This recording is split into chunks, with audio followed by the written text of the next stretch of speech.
Okay, Assalamualaikum warahmatullahi wabarakatuh. How are you? Yeah, today we are going to talk about multiple choice items. Ya, jadi hari ini kita akan bahas tentang multiple choice items atau soal multiple choice, ya, atau tes multiple choice. Ya, oke. Jadi multiple choice ini adalah bagian dari dari objektif tes ya. Jadi yang lalu kita bahas tentang subjektif dengan objektif tes. Nah, multiple choice itu adalah salah satu bagian dari objektif tes ya. Oke. Nah, apa saja prinsip-prinsip pada saat membuat tes multiple choice ya. Jadi general principle in constructing multiple choice test. Yeah, the first one is each item should have only one answer. Ya, jadi setiap soal dia harus memiliki hanya satu jawaban yang tepat atau jawaban yang benar. Ya, oke. And then only one feature at a time should be tested. Ya, jadi dalam multiple choice test itu hanya ada satu skill bahasa atau satu elemen bahasa yang diteskan. Jadi tidak boleh lebih dari satu. Yeah, you are not allowed to test more than one language skill or a language element in a time. Yeah, at a time I mean. Yeah. And the next, each option should be grammatically correct. Yeah, when placed in the stem. Jadi setiap pilihan itu harus benar secara struktural ya. Jadi grammarnya harus benar ya. Except of course in the case of specific grammar test items. Kecuali kalau kita melakukan tes grammar, misalnya kita ingin mencari kesalahan ya. Oke, itu pengecualian ya. Oke, kemudian all items should be at level appropriate to the level of the test. Ya, jadi semua soal yang kita buat itu harus sesuai dengan level orang yang kita tes atau harus sesuai kalau misalkan kita tes ke siswa maka dia harus sesuai dengan level siswa. Misalnya siswanya adalah kelas 7 SMP, maka soalnya harus kelas 7 SMP. Jangan soalnya kelas 7 SMP, kemudian kita teskan ke kelas 8 SMP. Ya, jadi harus sesuai dengan level dari siswanya atau sesuai dengan level dari siapa yang melakukan tes. Ya. And the next one is the item should be brief and as clear as possible. Ya, jadi soalnya harus brief, kemudian clear, ya, singkat dan padat, jelas, ya. And the item should be arranged in rough order of increasing difficulties, ya, difficulty. Jadi dalam membuat soal pilihan ganda itu kita harus memperhatikan susunan tingkat kesukarannya. Jadi dia harus dimulai dari soal yang gampang, kemudian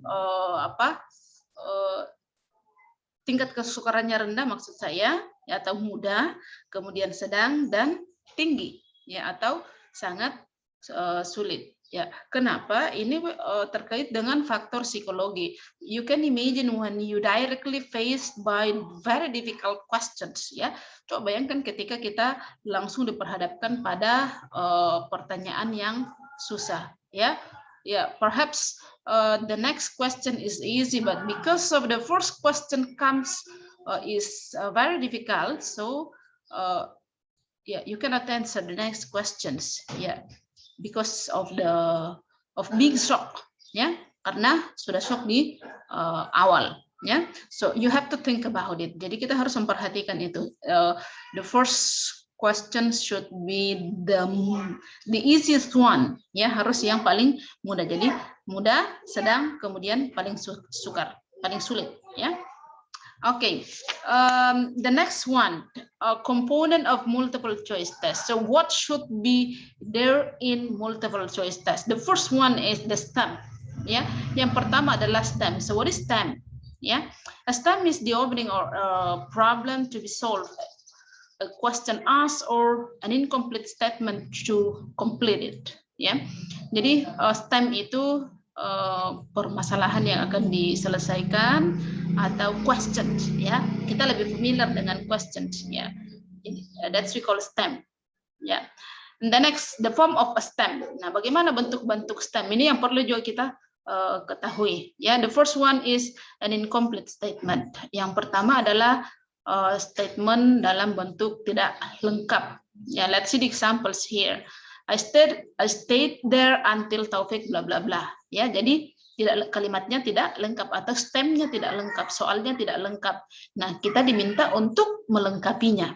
Ya, oke, kita pilihlah jawabannya yang mana kira-kira yang cocok untuk melengkapi kalimat tersebut atau untuk melengkapi soal tersebut atau untuk melengkapi stem tersebut. Ya, that's we call stem. Oke. The next one is a complete statement. Yang selanjutnya adalah complete statement atau pernyataan lengkap. Ya, contohnya ya here ya. Ini di atas, Firi look after her little sister because her mother went out. Ya, ini adalah soalnya atau stemnya. Ya, dia dalam bentuk kalimat lengkap. Nah, yang diinginkan di sini adalah coba lihat kata atau phrase yang di bold, ya, di bold. Nah, dia ingin kita cari apa kira-kira kesamaannya antara apa kira-kira sinonim dari look after, ya. Apakah played with, took care, neglect, or help. Ya. Oke. Kemudian the third one is a question. Ya. Jadi bisa stem itu bisa dalam bentuk a question atau dalam bentuk pertanyaan menggunakan WH question atau yes no questions. Ya. Oke. Ya, misalnya seperti ini. Which planet is the fifth from the earth? Ya, jadi pertanyaan stemnya dalam bentuk pertanyaan. Ya, kita pilih kira-kira yang mana jawabannya. Ya. Oke. The next one, the stem, yeah, should also contain those words or phrases which would otherwise have to be repeated in each option. Ya, oke, coba contohnya, ya, seperti ini ya. The word astronaut is used in the passage to refer to bla bla bla. Jadi dia apa istilahnya? Rujukan ya. Ya, jadi stem itu bisa dalam bentuk merujuk. Ya, kita misalnya di sini, the word astronaut is used in the passage. Ya, kata astronaut yang digunakan dalam passage atau apa itu teks ya, teks di atas refer to bla bla bla. Ya, oke. Anggaplah misalnya ada teksnya. Kemudian ada kata satu yang kita ambil dari situ, misalnya di sini teksnya tentang astronot. Nah, di dalam teksnya itu ada kata astronot, astronot. Nah, pertanyaannya dia meminta siapakah yang menanyakan siapakah yang dimaksud dengan astronot di dalam teks tersebut. Jadi rujukan ya. Oke, ya jawabannya ya ada pilihannya. Apakah traveler in an ocean liner, travelers in a spaceship, travelers in a submarine, or travelers in a balloon. Ya, okay. The next is the distractors. Ya, selanjutnya adalah distractors. Ya, what is actually the distractors? Ya, bagian B di sini ya. The option which are not correct that function to distract the tourists who's from the testis from choosing the correct answer if they don't know the problem. Jadi distractors itu in bahasa Indonesia we say pengecoh, ya. Jadi pilihan yang fungsinya untuk mengecoh siswa untuk memilih jawaban yang benar jika mereka tidak mengetahui jawabannya. Ya, jadi distractors itu sekali lagi adalah pengecoh, ya. Jawaban yang tidak benar, ya. Misalnya jawaban yang benar adalah A, maka B, C, dan D itu adalah that's we call distractors. Okay, so each distractors should be reasonable, attractive, and plausible. Ya, jadi distractors itu harus reasonable ya, beralasan ya. Oke. And for most responses, each distractor should be grammatically correct. Ya, meskipun dia hanya pengeco, ya, dia harus grammatically correct. Dia harus benar, seperti yang sudah saya sampaikan di awal tadi ya, bahwa pilihan itu harus grammatically correct, ya, benar secara struktural atau grammarnya benar. Otherwise, testis will be exposed to incorrect form. Kecuali kalau tesnya menginginkan siswa untuk melihat incorrect form, ya, jawaban yang tidak benar, ya. Oke. And distractor should not be too difficult, ya. Jadi distractor itu tidak boleh sangat susah, ya. Kenapa? Karena kalau misalnya distractorsnya sangat susah, it only works for the upper students, ya. Dia hanya berfungsi untuk siswa di high level, ya, di tingkat yang tinggi, ya, atau siswa yang kita istilahkan lebih familiar dengan kata pintar, ya. Okay, the next one is capital letters are only used in option which occur at the beginning of a sentence. Jadi untuk distractors atau untuk options, ya, kita hanya bisa menggunakan capital letter ketika jawaban yang diinginkan itu berada di awal kalimat, ya. Misalnya titik-titik is beautiful, ya. Misalnya saya katakan titik-titik is beautiful, anggaplah jawabannya she, he, it, dan lain sebagainya, ya. Maka nanti pada saat kita tulis she itu harus diawali dengan huruf besar. Kenapa? Karena dia letaknya di awal kalimat, ya. Okay, the next, the term should allow the number of choices which have been decided upon, ya. Oke, di sini yang dia maksud adalah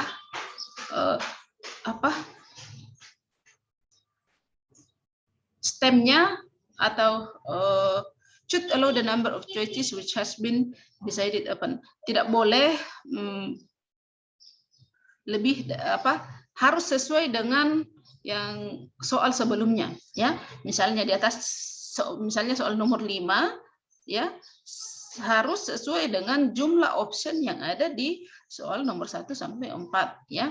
Misalnya soal nomor 1 sampai 4 itu optionnya sampai bagian D, A, B, C, D, maka di soal 5 pun seperti itu. Jadi semua harus sama number of optionnya, ya. Oke, olehnya itu hindari membuat soal yang memang pilihannya hanya 3, ya. Misalnya di sini kita membahas tentang comparison, ya, perbandingan. Comparisons only have 3 options, ya. Comparison itu hanya 3, ya. Misalnya tall, ya. Jadi dia hanya tallest dengan tallest dengan, ya, tallest dengan as tall as, ya. Jadi hanya 3, tidak ada option keempatnya. Makanya hindari membuat soal pilihan ganda yang menggunakan comparison jika pilihannya ada 4, ya.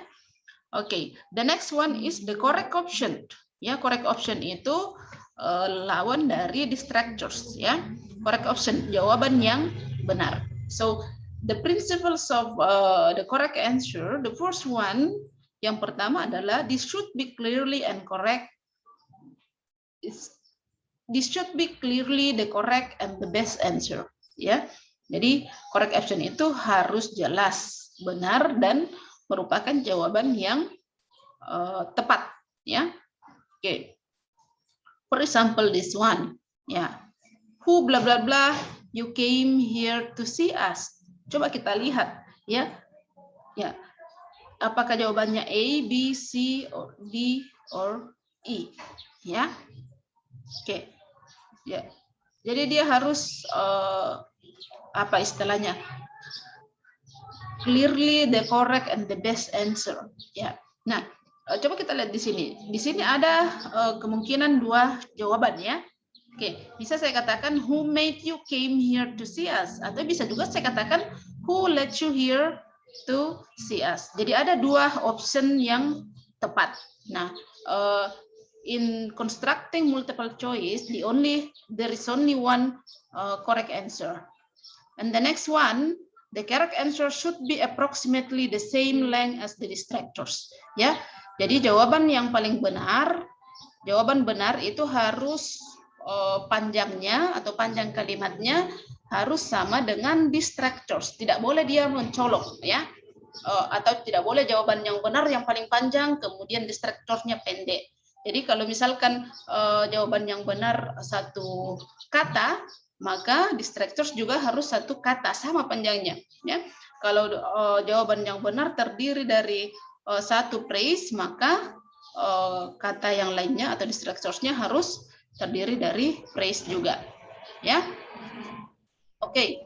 And the next is the test directions ya. Selanjutnya adalah test directions-nya ya. Oke, bentuk-bentuk direction-nya bisa write out the correct option in full in the blank ya. Oke, misalnya kita minta siswanya untuk menulis jawabannya di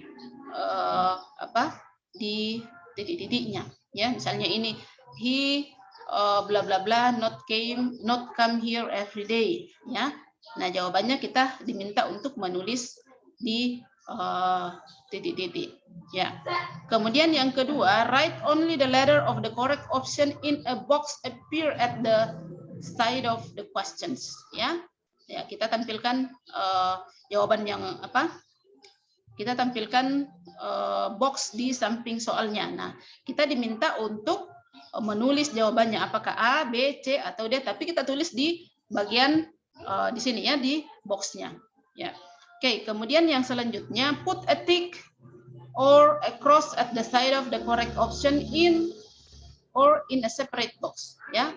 Jadi meletakkan kata silang atau tanda silang atau bisa tanda apa istilahnya yang begini ya, checklist ya. Oke, di box yang sudah disiapkan. Oke, kemudian bisa juga underline the correct answer ya, bisa juga dengan meminta siswa untuk menggarisbawahi jawaban yang benar. Oke, number 5, put a circle round the letter at the side of the correct option ya. Kita minta siswanya untuk melingkari jawaban yang benar atau bisa melingkari full atau membulati ya, dengan menghitamkan ya. Ini